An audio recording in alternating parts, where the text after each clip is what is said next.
Force कितने प्रकार के वो और पढ़ा दिया था। न्यूटन्स के तीनों नियम बताया था, उसमें पहला नियम का Newton's first law of motion को एक्सप्लेन भी कर दिया था, उसके साथ साथ इनर्शिया बता दिया था। और आज हम पढ़ने वाले हैं मोमेंटम। सेकेंड लॉ को जानने से पहले, न्यूटन सेकेंड लॉ को एक्सप्लेन करने से पहले मोमेंटम पढ़ना बहुत ज़रूरी है, क्योंकि अगर न्यूटन सेकेंड लॉ पढ़ना है आपको तो न्यूटन्स सेकेंड लॉ पढ़ने से पहले आपको मोमेंटम जानना बहुत ज़रूरी है, क्योंकि वो न्यूटन सेकेंड लॉ मोमेंटम के रिलेशन से आती है। न्यूटन सेकेंड लॉ रिलेशन से निकलती है। अगर मोमेंटम नहीं पता है आपको तो फिर न्यूटन सेकेंड लॉ समझना इम्पॉसिबल है और बहुत सी प्रॉब्लमें आती रहती हैं। तो इसको सॉल्व किया जाता है। न्यूटन सेकेंड लॉ को आज मैं एक्सप्लेन करूंगा, फिर उसको प्रूव करूंगा, उसका फार्मूला कैसे आती है, F = m में कैसे आती है, ये सब कुछ मैं प्रूव करने वाला हूँ। तो हम स्टार्ट कर रहे हैं अपना मोशन मोमेंटम स्टार्ट कर रहे हैं। तो मोमेंटम के बारे में देख लें। तो मोमेंटम क्या कहती है? Momentum is defined as the product of mass and velocity. मतलब मोमेंटम जो होती है प्रोडक्ट होती है मास एंड वेलोसिटी की। तो इसका मतलब ये हो गया कि मोमेंटम इज इक्वल टू हो जाएगा, मोमेंटम इज इक्वल टू क्या हो जाएगा? तो मोमेंटम इज इक्वल टू हो जाएगा मास इंटू वेलोसिटी। क्लियर? तो मोमेंटम अगर कह रहा है momentum is defined as a product of its mass and velocity, किसी भी ऑब्जेक्ट का मोमेंटम निकालना है तो उस बॉडी की मास और कितनी की रफ्तार से चल रही है दोनों को प्रोडक्ट कर दें, मल्टीप्लाई कर दें तो उसका मोमेंटम निकल जाता है। अब इसमें ये मास एंड वेलोसिटी आया कहाँ से, कैसे इसकी फार्मूला बनती है, ये भी आज बात करेंगे। तो सबसे पहले देख लो कि force is required to stop the moving object indirectly proportional to the mass. कह रहा है कि अगर कोई ऑब्जेक्ट चलते हुए ऑब्जेक्ट को आपको रोकना है तो आपको फोर्स लगाना पड़ेगा, और ये फोर्स डिपेंड कर रही है ना उसके मास पे।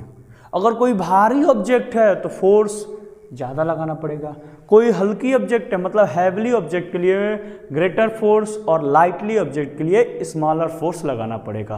तो यही बात हो रही है कि फोर्स जो होता है डायरेक्टली प्रोपोर्शन होती है इट्स मास की, कोई भी चलते हुए गाड़ी की मास के डायरेक्टली प्रोपोर्शन होती है उसका फोर्स। तो ये होती है।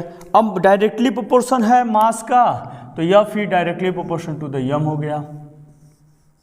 क्लियर? दूसरा बात कर रहा है secondly the force is required to stop the moving object directly proportional to velocity. Force directly proportion होता है किसी भी चलते हुए गाड़ी के वेलोसिटी के डायरेक्टली प्रोपोर्शन होता है। वो कैसे तो भी बता दे रहा हूँ। तो आप पढ़े होंगे F is equal to m में, मैं इस साइड में यहाँ बता दे रहा हूँ। F इज इक्वल टू होता है m में मास इंटू एक्सेलरेशन। तो आप देख ही रहे हो फोर्स डायरेक्टली प्रोपोर्शनल मास के है तो बताने की जरूरत नहीं है। अब बात हो रही है एक्सेलरेशन का। तो देखो F is equal to a के भी डायरेक्टली प्रोपोर्शन है, एक्सेलरेशन का डायरेक्टली प्रोपोर्शन है, क्योंकि एक्सेलरेशन बदलेगा तो ये भी टर्म चेंज होता रहेगा, जैसे ये बढ़ेगा वैसे ये बढ़ता रहेगा। तो ये देखिए कि डायरेक्टली प्रोपोर्शन। और एक्सेलरेशन में क्या होती है? तो एक्सेलरेशन इज इक्वल टू होता है वेलोसिटी अपॉन टाइम होती है। तो ये भी बदलेगा, मतलब फोर्स डायरेक्टली प्रोपोर्शनल वेलोसिटी को होता है, इनवर्सली प्रोपोर्शनल टाइम का होता है। क्लियर? तो ये डायरेक्टली प्रोपोर्शनल होता है, यहीं से निकाला गया कि अगर कोई ऑब्जेक्ट तेज चल रहा है तो उस पर डिपेंड करता है वो कितना तेज चल रहा है, वो ये एक्सेलरेशन डिसाइड करता है। और एक्सेलरेशन डिसाइड करेगा तो एक्सेलरेशन डायरेक्टली प्रोपोर्शनल फोर्स होगा, मतलब कि directly proportional to the velocity होती है, फोर्स ही directly proportional to the velocity होती है। तो ये हम ये बात यहाँ पर लिख सकते हैं, F ही directly proportional to the v।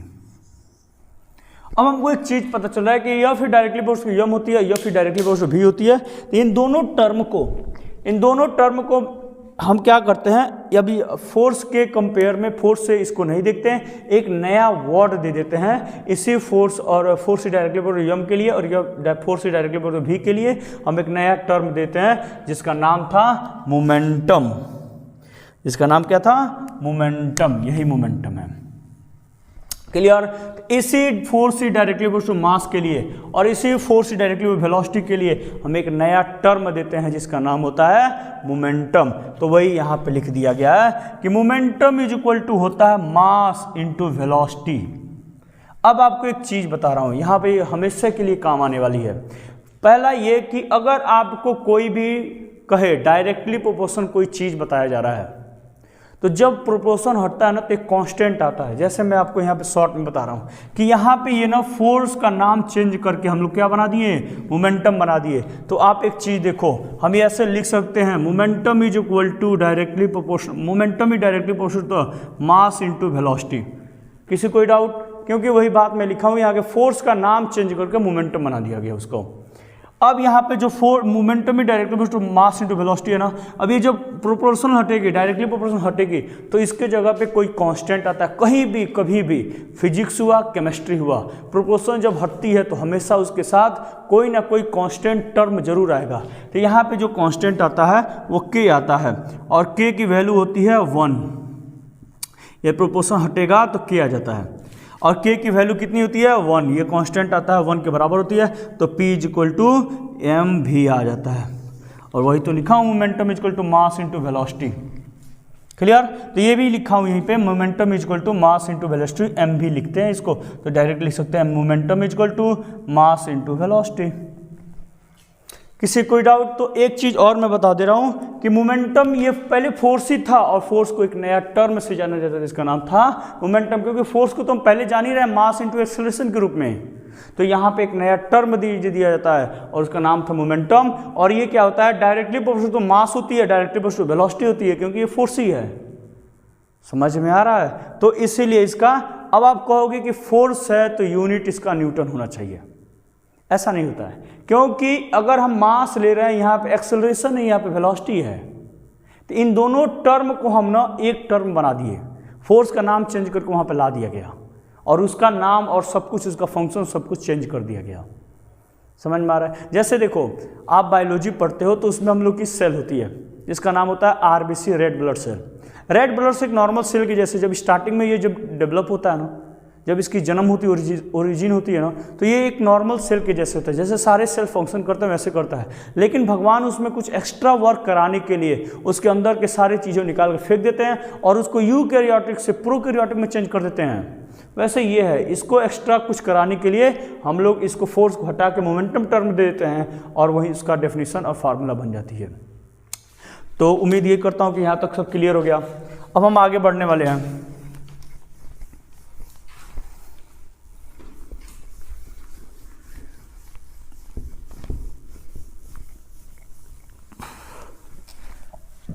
अब आगे बढ़ने वाले हैं। आगे अब क्या पढ़ने वाले हैं कि मोमेंटम में क्या क्या होता है। तो देखो, मैं हमेशा आपको मोमेंटम के बारे में अगर बता रहा हूं तो सब कुछ उसके बारे में डिस्प्लेन करके बताऊंगा। एक्सप्लेन करने में क्या है कि देखो, मोमेंटम को पहले डिनोट किया जाता है P से। किसे डिनोट करते हैं? P से। दूसरी बात करें, मोमेंटम ही वेक्टर क्वांटिटी है। क्यों वेक्टर होती है तो आपको पता होगा, क्योंकि अगर वेलोसिटी है, वेलोसिटी वेक्टर क्वांटिटी, ये तो कांस्टेंट नंबर होता है। मास तो कांस्टेंट होता है, कभी भी चेंज नहीं होता है। वेलोसिटी चेंज होती रहती है, अगर डायरेक्शन चेंज होता रहेगा तो इसीलिए ये मैग्नीट्यूड और डायरेक्शन दोनों पे डिपेंड करती है। किसी कोई डाउट? अब कह रहा है कि ये the SI unit of momentum होती है। जो एसआई यूनिट ऑफ मोमेंटम होती है, जो एसआई यूनिट ऑफ मोमेंटम होती है, ये होती है केजी मीटर पर सेकेंड या ग्राम सेंटीमीटर पर सेकेंड या केजी मीटर पर kilometre, KG kilometre per hour. कैसे निकालते हैं तो बता रहा हूँ मैं। एक बार बताया था आपको एसआई यूनिट निकालने का तरीका। इसका फार्मूला लिखो पहले, मास इंटू वेलोसिटी। तो मास का क्या होता है? मास की यूनिट होती है केजी, बताया था फंडामेंटल यूनिट्स में।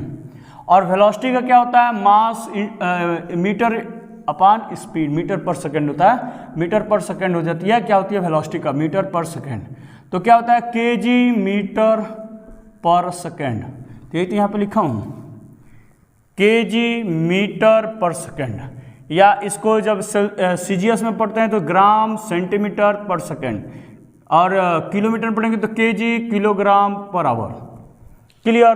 तो ये हमेशा इसी से हम आगे की चीज़ें तैयार कर सकते हैं, तो इसमें कोई डाउट नहीं होना चाहिए। तो ये तो मैं बहुत पहले से रिपीट करते आ रहा हूँ, अभी भी फिर रिपीट कर दिया कि यूनिट निकालना है तो फार्मूला से हम सीधे यूनिट निकाल लेते हैं। हाँ, एक चीज़ याद रखना कि मोमेंटम क्या होता है? Vector quantity. मोमेंटम क्या होती है?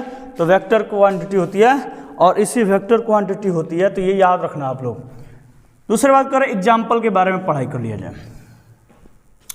कह रहा है ना, अब यहाँ पे आप ध्यान से देखना, मोमेंटम का फार्मूला होता है P इज इक्वल टू होती है मास इंटू वेलोसिटी। दो टर्म है, एक है मास एक है वेलोसिटी है, और दोनों पे डायरेक्टली प्रोपोर्शन है। डायरेक्टली प्रोपोर्शन का मतलब कि अगर एक को फायदा होगा तो दूसरे को फायदा होगा, एक को नुकसान होगा तो दूसरे को भी नुकसान होगा। इसका मतलब ये हुआ कि अगर एक बढ़ेगा, इसमें से दोनों में से कोई एक टर्म इंक्रीजमेंट होगी, मतलब मास बढ़ेगा तो मोमेंटम भी बढ़ेगी, और मास घटेगा तो मोमेंटम अल्टीमेट घटेगी। अगर ये कांस्टेंट है तब जब भी हम कंपेयर करते हैं ना कोई चीज़, तीन चीज़ों में से तो एक को कांस्टेंट रख के दो चीज़ को कंपेयर करते हैं। समझ में आ रहा है? जैसे अगर क्लास में कोई बच्चे को हम फर्स्ट और सेकंड को कंपेयर कर रहे हैं तो हम थर्ड को उस समय एकदम कांस्टेंट बना देते हैं, और उसके बाद फर्स्ट एंड सेकंड से कंपेयर कर लेते हैं, और उसमें से जो बेटर होता है उसे थर्ड से कंपेयर कर लेते हैं। तो यही चीज़ होती है कि अगर हम मास, अगर इसमें दोनों की बात कर रहा हूँ तो इसको मैं कांस्टेंट रख के बात करता हूँ, तो मास और क्या करते हैं, मास अगर बढ़ेगा तो मोमेंटम बढ़ेगी, मोमेंटम बढ़ेगा तो मास बढ़ेगा। समझ में आ रहा है?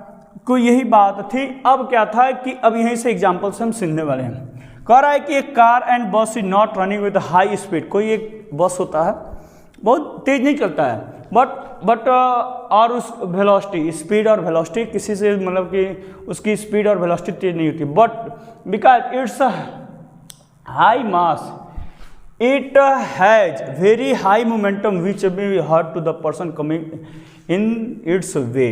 कह रहा है कि अगर कोई रास्ते पे बस चल रही है और बहुत धीमा चलती है, लेकिन उससे किसी से टकराव हो जाती है तो आदमी को चोट लगता है, बहुत नुकसान पहुंचाती है, बहुत दर्द होता है। तो ऐसा क्यों होता है? क्योंकि उसका मोमेंटम ज़्यादा रहता है। मोमेंटम कैसे ज़्यादा रहता है? ठीक है, मैं मान ले रहा हूँ कि उसका वेलोसिटी कम होती है, बहुत कम होती है, लेकिन आप सोचो कि बस की तो मास बहुत ज़्यादा होती है ना as compared to the car. अब ज़्यादा होती है तो मोमेंटम तो ज़्यादा हो जाएगा ना, अब मोमेंटम ज़्यादा होगा, इसके वजह से मोमेंटम ज़्यादा हो रहा है। ये ठीक है, कम है, लेकिन कुछ देर के बाद मान के चल रहा हूँ 10 है, कांस्टेंट हो गई है, लेकिन ये तो बहुत ज़्यादा है ना, और जब ये ज़्यादा है तो मोमेंटम ज़्यादा होगा ना, और मोमेंटम ज़्यादा होगा तो चोट लगने के बाद, मतलब एक्सीडेंट होने के बाद चोट भी ज़्यादा लगेगी। क्लियर? ऐसे दूसरा एग्जाम्पल डिस्कस कर लें। कह रहा है क्रिकेट बॉल होती है, बहुत भारी नहीं होता क्रिकेट बॉल, बहुत हल्का होता है। मान के चलिए कि 1 किलो का, एक बात मान के चलिए 1 किलो की है, उसको एक हाई स्पीड से फेंकते हैं लोग। अब मास है 1 किलो, लेकिन हाई स्पीड से फेंकते हैं, और ये क्या कर लेता है, ज़्यादा मोमेंटम गेन कर लेता है, और बैट्समैन के पास पहुँचते पहुँचते क्या करता है, बहुत तेज स्पीड हो जाती है, और बैट्समैन को कभी कभी चोट भी लग जाती है। तो यही बात बताया जा रहा है कि अब देखिए इस सेकेंड वाले केस में क्या होती है। सेकेंड वाले केस में मास कम है लेकिन ये बहुत ज़्यादा है। समझ में आ रहा है? मास कम है लेकिन ये बहुत ज़्यादा है, तो मोमेंटम अल्टीमेटली क्या होता है, ज़्यादा। और ये ज़्यादा होने की वजह से, मोमेंटम ज़्यादा होने से वजह से अगर कोई बैट्समैन को या बॉलर को या फील्डर को किसी को भी चोट लगती है तो वो काफ़ी हॉटली होती है, काफ़ी दर्दनाक होती है, मतलब उससे दर्द ज़्यादा होता है। क्लियर? तो ये दोनों एग्जाम्पल में बता दिया कि अगर मास बढ़ेगी, मतलब मोमेंटम के केस में अगर मास बढ़ेगा और वेलोसिटी वैसे ही कांस्टेंट है, चाहे कम है, तो क्या हो जाएगा ना, मोमेंटम जो होगा ना अल्टीमेटली बढ़ेगी, क्योंकि directly proportional to the mass होती है। दूसरी बात, दूसरा केस में क्या था, मास मान लीजिए कांस्टेंट था लेकिन वेलोसिटी बढ़ रही थी, तो वेलोसिटी बढ़ी तो मोमेंटम भी बढ़ रहा था, क्योंकि मोमेंटम ही directly proportional to the mass होता है and directly proportional to the velocity होती है। क्लियर? तो अगर मास बढ़ेगा तो वेलोसिटी मास बढ़ेगा तो मोमेंटम बढ़ेगी, और वेलोसिटी बढ़ेगा फिर भी क्या बढ़ेगी, मोमेंटम ही बढ़ेगी। तो ये याद रखना आप कि momentum directly proportional to mass and velocity होती है, और वेलोसिटी बढ़ता है तो मोमेंटम बढ़ता है, और मास बढ़ता है तो मोमेंटम बढ़ता है। हाँ, अगर एक चीज़ किया जाए, दोनों में हम कोई आया कहा कि दोनों में चेंज कीजिए, तो मोमेंटम ही directly proportional to mass into velocity. समझ में आ रहा? अब इसमें क्या करें कि मैं क्या किया, 10 टाइम इसको बढ़ाया, 10 टाइम, और 10 टाइम इसको घटा दिया। अब कुछ नहीं चेंज होगा, क्योंकि 10 गुना इसको बढ़ाया, 10 गुना कम भी कर दिया। समझ में? दोनों मान के चलिए एक एक पे था, 1 किलो का ये था और 1 मीटर पर सेकंड से ही चल रहा था। 10 गुना इसको बढ़ाया, 10 गुना इसको कम कर दिया, तो फिर कोई इफेक्ट नहीं होगा। तो इसीलिए क्या किया था, एक को कांस्टेंट रखा जाता है और दूसरे से हम बात करते हैं, या दूसरे वाले को कांस्टेंट रख के पहले वाले से बात करेंगे। तो जैसे क्वेश्चन देगा वैसे इसके अकॉर्डिंग हम सॉल्व करते हैं। लेकिन आप याद रखना कि मोमेंटम ज़्यादा होने की वजह से चोट ज़्यादा लगती है एक्सीडेंट के केस में या क्रिकेटर में। तो इसके लिए क्या करना पड़ता है, इसके लिए मैं आगे आपको बताऊंगा कि मोमेंटम जब ज़्यादा रहती है तो क्रिकेटर क्या करते हैं गेंद के साथ। तो इसके लिए आपको इंतज़ार करना पड़ेगा, ज़्यादा नहीं, बस थोड़ा सा ये सेकेंड लॉ पढ़ाऊंगा, उसी में आपको इसके साथ समझा दूंगा। अब बात हो रही है Newton second law of motion की। Newton second law of motion बहुत इंपॉर्टेंट होता है। देखो तीनों लॉ में से सबसे अगर कहा जाए कि बच्चे ज़्यादा कंफ्यूज और जिसको याद जल्दी नहीं रख सकते हैं, रिमेंबर जल्दी नहीं कर सकते हैं, वो होता है न्यूटन सेकेंड लॉ। इससे अधिकतर लोग न्यूटन सेकेंड लॉ पूछते हैं, चाहे पेपर में एग्जाम में जल्दी न्यूटन सेकेंड लॉ पूछी जाती है और बच्चे कर नहीं पाते हैं। तो इसको बहुत ध्यानपूर्वक पढ़ना आप लोग, क्योंकि आपको याद रखना भी जरूरी है, पेपर में लिखना भी तो है। हमसे पढ़ लेना या सीख लेना ये ज़्यादा मायने नहीं रखती हैं, पेपर में कितना करके आ रहे हो, कितना लिख के आ रहे हो, ये ज़्यादा मायने रखती हैं। तो ये आप क्या करना, इसको ध्यान से पढ़ना। कर आए कि पहला स्टार्ट हम यहीं से कर रहे हैं, rate of change of momentum. मैं बताया था चेंज ऑफ मोमेंटम मतलब क्या होता था, चेंज कभी भी टर्म आए तो फाइनल में से इनिशियल घटा देना। साफ साफ लिखा हूं यहाँ पे, change is equal to final minus initial. ये बात एक बार और मैं बताया था जब मैं एक्सेलरेशन पढ़ा रहा था, और वो बात फिर रिपीट कर रहा हूँ। चेंज इज इक्वल टू होता है फाइनल में से इनिशियल, कहीं भी चेंज आए, फिजिक्स हो केमिस्ट्री हो, दोनों में फाइनल में से इनिशियल कर देना। तो रेट ऑफ चेंज मोमेंटम मतलब चेंज मोमेंटम तो कर रहा है final momentum minus initial momentum of the body, किसी भी बॉडी का।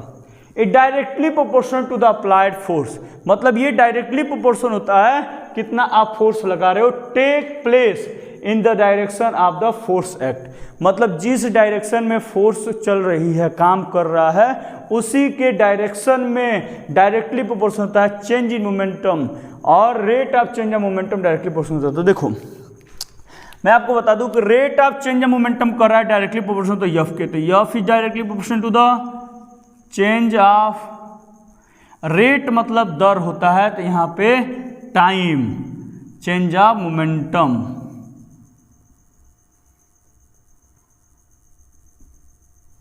समझ में आ रहा है? तो चेंज ऑफ मोमेंटम, यही बात मैं यहाँ पे लिखा हूँ, यहाँ पे साफ साफ लिखा हुआ है कि force is directly change in momentum upon time.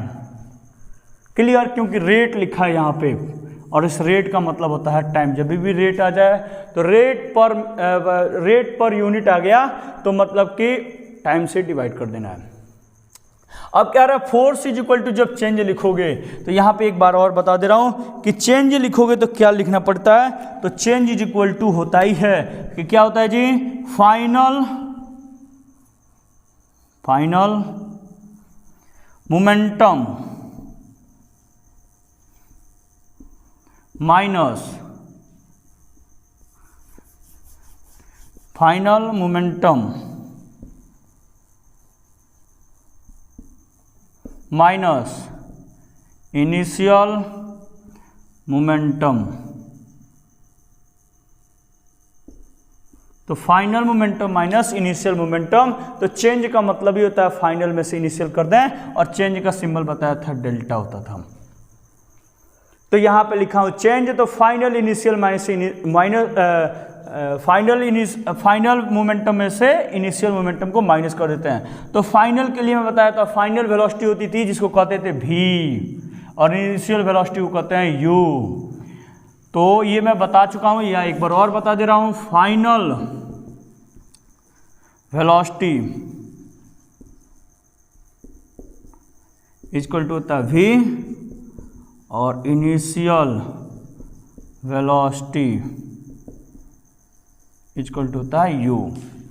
तो फाइनल वेलोसिटी लिखेंगे तो इसमें होता था मास, अगर एक ऑब्जेक्ट है तो दोनों जगह पे मास सेम होगा तो m।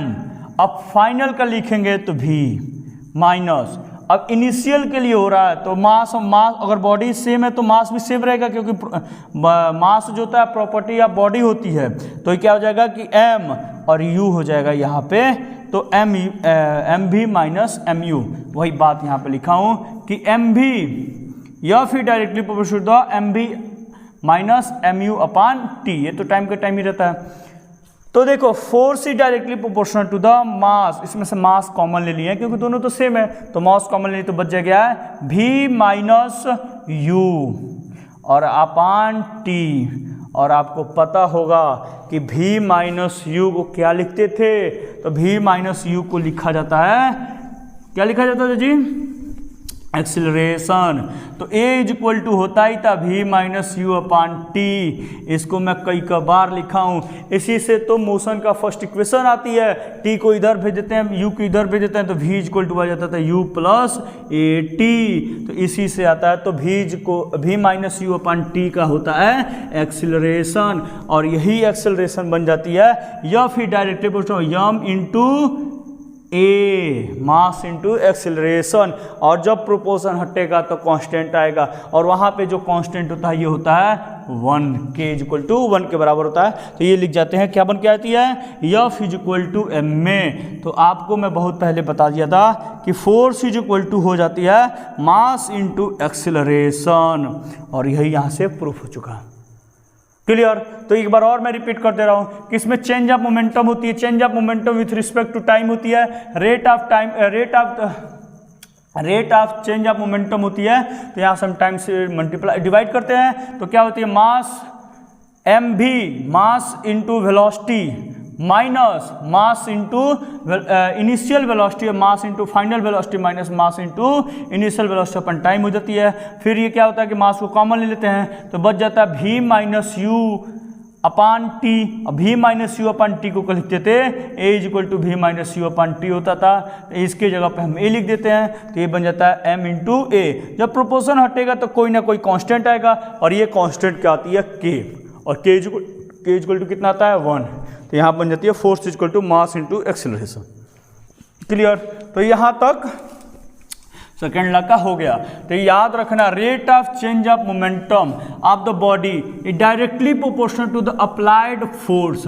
इसको याद करके रखना, क्योंकि बहुत बार एग्जाम में यही आता है और बच्चे कंफ्यूज हो जाते हैं। तो फर्स्ट लॉ ये कहती है कि कोई भी ऑब्जेक्ट अगर चल रहा है तो चलता रहेगा, कभी रुकेगा नहीं जब तक उस पर कोई एक्सटर्नल फोर्स अप्लाई ना करें। सेकेंड लॉ ये कहती है कि अगर मोमेंटम चेंज हो रहा है समय के साथ और ये डायरेक्टली प्रोपोर्शनल होता है कितना फोर्स आप लगा रहे हो, सेकेंड लॉ ये कहती है कि rate of change of momentum is directly proportional to the applied force in the direction of, जहाँ जिस डायरेक्शन में आप फोर्स लगा रहे हो।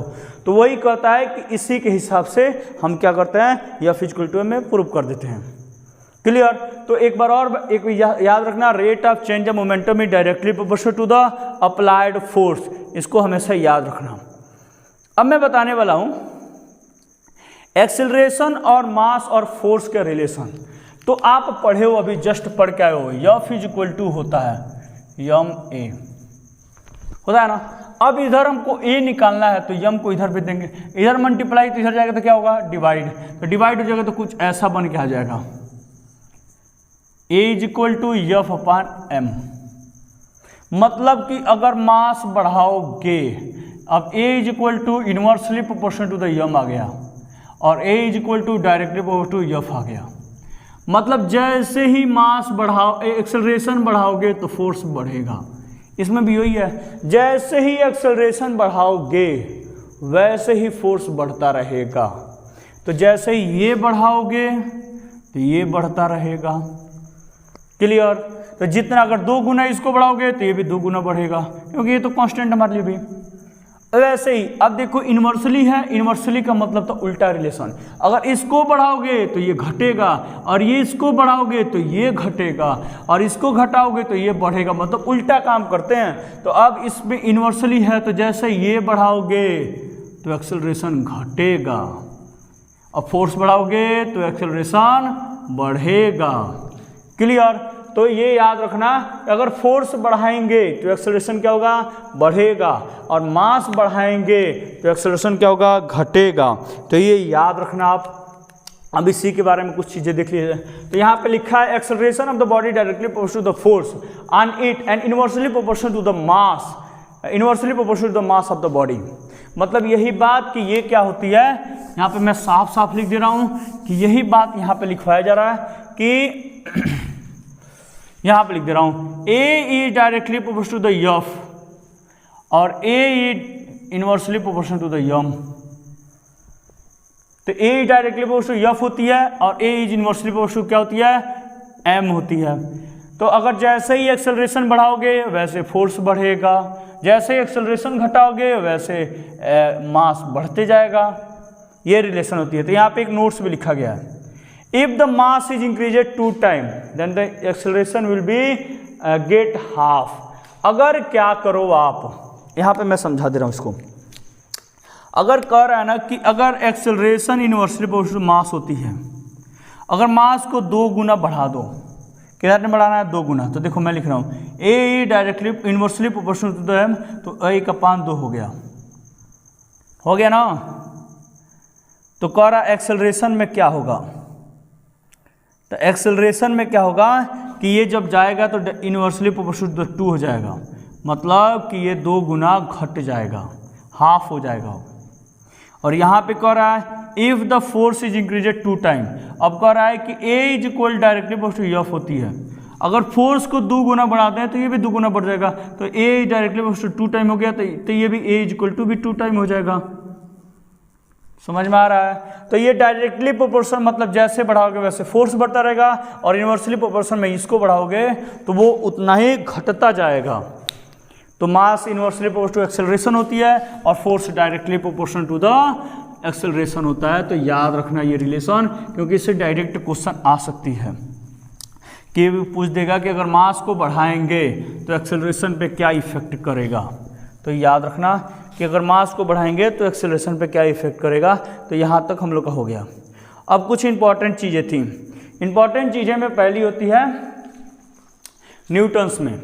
तो मैं आपको बताया था, फिर से मैं एक बार और बता दे रहा हूँ कि आपको एक बार बताया गया था F is equal to M में होती है, और इसका यूनिट क्या होता था, तो मास का होता था केजी और एक्सेलरेशन का होता है मीटर पर सेकेंड स्क्वायर। तो ये बन जाता है केजी मीटर पर सेकेंड स्क्वायर, और इसी को शॉर्ट में बोलते थे न्यूटन। और इसी न्यूटन को शॉर्ट में क्या बोलने लगते हैं, इस न्यूटन को स्मॉल एन से डिनोट करते हैं। क्लियर? तो वही वाली न्यूटन ये है। कह रहा है न्यूटन्स का मतलब क्या होता है, the force acting on a body, मतलब कि न्यूटन्स का मतलब ये हो रहा है कि किसी के ऊपर फोर्स काम लग रहा है, फोर्स लग रहा है, किसी बॉडी पर लग रहा है, उसका मास 1 किलो है और 1 मीटर पर सेकंड का क्या है, उसका मास इंटू एक्सेलरेशन है। तो इसका कह रहा है मास 1 किलो है और 1 मीटर पर सेकंड स्क्वायर उसका एक्सेलरेशन है, तो 1 न्यूटन आती है ये। तो 1 न्यूटन का मतलब क्या होता है कि मास क्या होता है 1 केजी का हो और एक्सेलरेशन कितना हो 1 मीटर पर सेकंड स्क्वायर हो, तो ये उसका क्या बन जाता है यूनिट। मतलब 1 न्यूटन इज इक्वल टू होता है 1 किलो का मास और 1 मीटर पर सेकंड स्क्वायर का एक्सेलरेशन होगा, तो 1 न्यूटन बन के आ जाती है।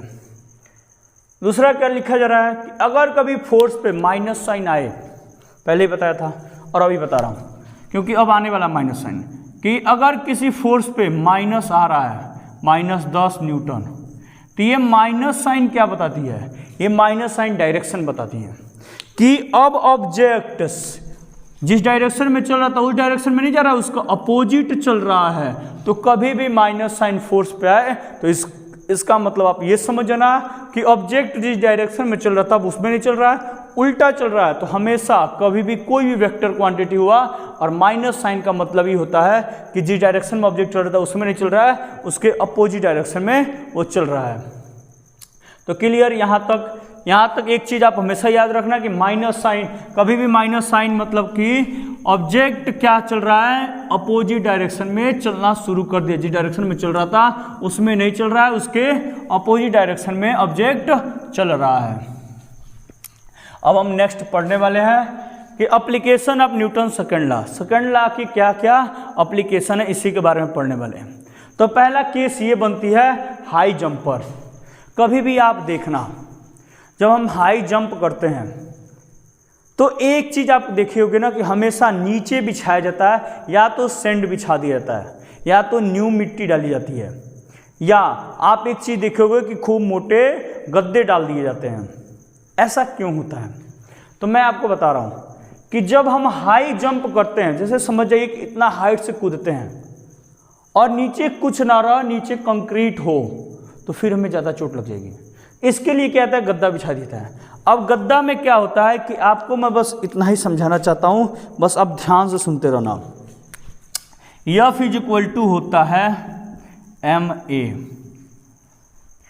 और F = हम ये भी लिख सकते हैं mv-u/t। अगर इनिशियल स्पीड 0 हो, मतलब u = 0 हो, तो हम ये साफ साफ लिख सकते हैं F = mv/t। ये किस लिए बताया हूँ ये भी समझाऊंगा। तो देखो यहाँ पे क्या हो गया ना, F = mv/t आया है, ये t दिख रहा है ना, मतलब force inversely proportional to the time है। जैसे जैसे समय बढ़ेगा फोर्स कम होता जाता है। समझ में आ रहा है? या आप उससे नहीं समझ रहे हो तो एक और चीज समझा दूं कि अगर ये वेलोसिटी और ये है टाइम है, वेलोसिटी अपन टाइम है, इसको एक्सेलरेशन बोलते हैं। इसमें हम क्या करते हैं ना कि जैसे जैसे समय घटता जाता है वैसे वैसे फोर्स क्या होता जाता है, बढ़ता जाता है। जैसे जैसे समय बढ़ता जाता है फोर्स कम होता जाता है। तो देखो यहाँ पे क्या होता है, जैसे कोई ऑब्जेक्ट कूद, चाहे कोई भी आदमी एथलीट्स कूदता है इसमें, तो क्या लगता है इसमें क्या होता है, जैसे ये कूदता है तो ये थोड़ा सा गद्दा नीचे जब जाता है और नीचे दबेगा तो क्या लगेगा, टाइम ज़्यादा। जब टाइम ज़्यादा लगेगा तो फोर्स कम हो जाती है, तो आदमी को चोट कम लगता है। या उससे भी ना हो तो एक और चीज़ समझा दे रहा हूँ, मोमेंटम से समझा दूंगा मैं आपको। मोमेंटम से कैसे, तो चलो मैं इस साइड समझा दे रहा हूँ। इस साइड क्या हो जाएगा, यह फी डायरेक्टली प्रोपोर्शनल टू होता था चेंज इन मोमेंटम। मोमेंटम होता था delta P, change in momentum delta P upon T. ये था ना, मतलब जैसे जैसे समय बढ़ेगा ये घटेगा और ये मोमेंटम के बराबर होता था। समझ में आ रहा है? तो ये क्या होता था, इसीलिए हम थोड़ा वो लगाते हैं कि दबने वाला जो दबे ज़्यादा टाइम ले और ज़्यादा टाइम लगेगा तो फोर्स कम हो जाएगा, मतलब चोट कम लगेगी। क्लियर? वैसे ही एस को बनाते हैं कि या तो सेंड डाल देते हैं, सेंड में पैर दबती है, पैर दबती तो थोड़ा टाइम लग जाता है और टाइम लगता है तो फोर्स कम हो जाता है या मोमेंटम कम हो जाती है। तो दोनों चीज़ हो गया। अब एक और चीज़ है, क्रिकेट बॉल आप देखे होगे, क्रिकेट बॉल आप देखे होगे तो क्या करते हैं ना, क्रिकेटर जब फील्डर होते हैं तो गेंद रोकते हैं तो गेंद को क्या करते हैं, पीछे खींचते हैं थोड़ा, मतलब अपने हैंड को पीछे शिफ्ट करते हैं, जैसे इसमें दिखाई जाए। अभी कैच रुक रहा था, फिर यहाँ पे, फिर यहाँ पे।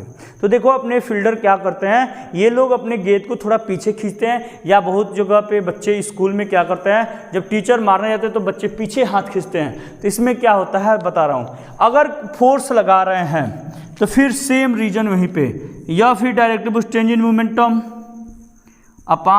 Momentum upon time.